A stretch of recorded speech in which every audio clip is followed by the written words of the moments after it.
And Practically, yeah, and for as a teacher, you can do all sorts of things with your mouth, can't you?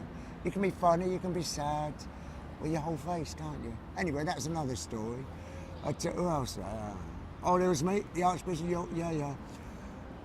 Mr. General Dannett Donut, he came second. He is the second most politically inspiring person in the country last year. Mr. Tony Blair had 8%.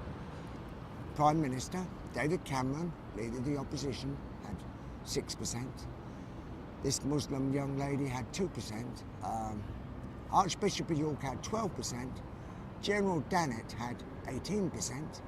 And Brian Hoare had 54%. And why did the people vote for me? Because I say, your kid, precious as mine. Love your neighbour as yourself. And love your neighbour's child as your own. No matter the colour of their skin, the country they live in. You've heard my little speech, haven't you? Their race or religion. That's Christianity. That's humanity. That's sanity, Mr. Bush and Blair and Brown and all the rest of us. All the rest of us. Simple, isn't it? If we was to do that. so how does Christianity live at peace with Muslims? You know, how can we get religions to live together in peace? Taxi drives by after I've been here several years. And there's this Muslim lady, this Arabian lady. You can see she's from Arabia. She's practically flying out of the window to me, and she's saying, God bless you, God bless you. You're an angel sent from heaven. And so are you, and so are you, and so are you. And we can all be angels. Angels come in all shapes and colours and sizes. They can. You're a little angel. That's what your mum says when you do something good. But she calls you something else when you don't, eh? We can, man came from Afghanistan. Big man, strong man. Well, not big, but powerful. And he brought his little children to see me. And I'm to honour me. And I'm on my knees, putting my arms around these little children. They're so beautiful. Have you seen the babes, the children from Afghanistan? Such beautiful brown eyes. Oh, you want to love them. Have you seen that poor little babe with its eyes and what we've done to it? What we've done to it. David the psalmist said, behold, I'm fearfully and wonderfully made. In my mother's womb you created me.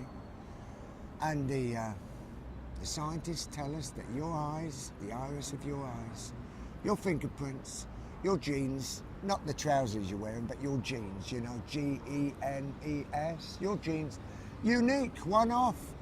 There's not another person like you in the whole world. You're you.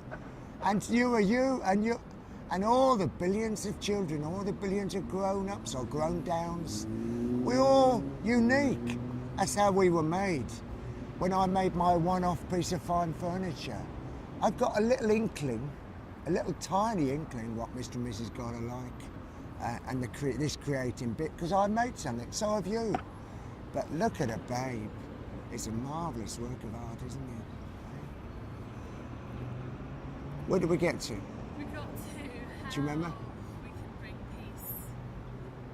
How we can bring peace to a lot of war at the moment. Oh yeah, In the name of religion. Afghanistan. Yeah. And this man was he was telling me in the mountains in Afghanistan, no television, no telephone, cut off from the world, living up on the roof of the world, if you please. A very, very hard life, very hard.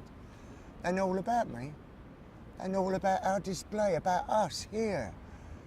And what he can't get over, what they can't get over is, I love his kid.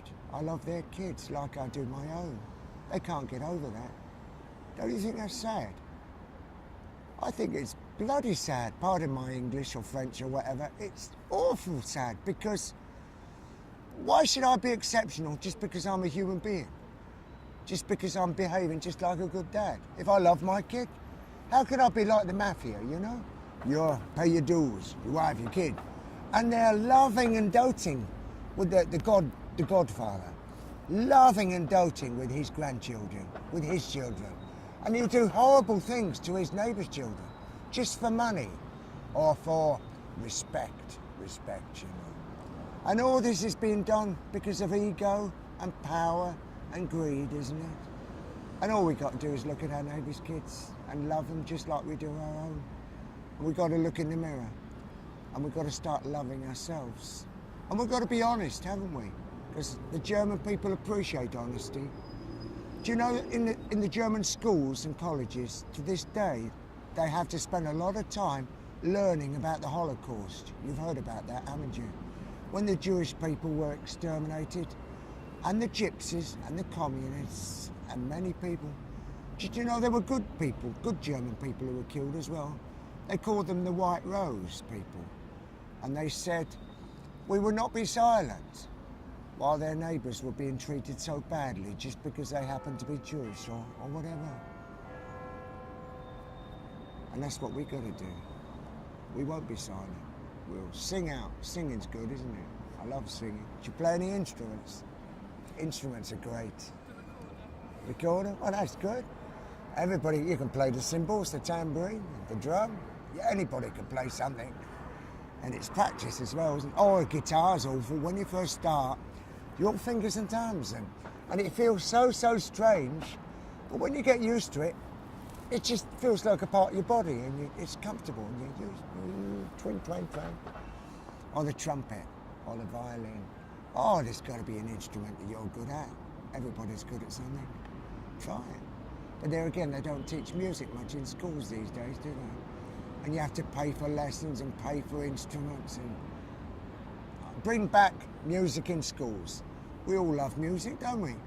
We all love it. And making music. That creativity, you talked about building and drawing and playing instruments. Is that help people embrace the world? Everything. Yeah, of course it would. First of all, yeah, be yourself. You're you. Sweet little girl comes to see me with her friend, and she wants to make these hands, these paper hands, on sticks.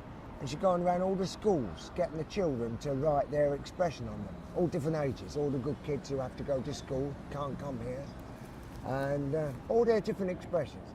They were stuck up on this grass, thousands of them, and a big rainbow banner at the end, and it said, hands up for peace. And it's lovely reading all the different children's expressions. We're all different. This little, she had her expression. Another little girl says to me, she's about 17, and she says, what can I do, Brian? I says, I don't know, darling. I don't know you. I don't know what skills you got. I don't know what gifts you got. But I know you got a heart. I know you got your eyes open. I know you care. I know you can do something. She came to me on the day when 2 million people marched in the streets. And she brought me a poster. It was painted in black and red, oil paints, on white paper. About that big, about that long, big boat. She made, how many hundreds of these? Hundreds and hundreds, just a kid.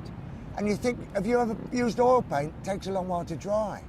Where did she do it? And she did it all on her own. And she went around posting them all up around the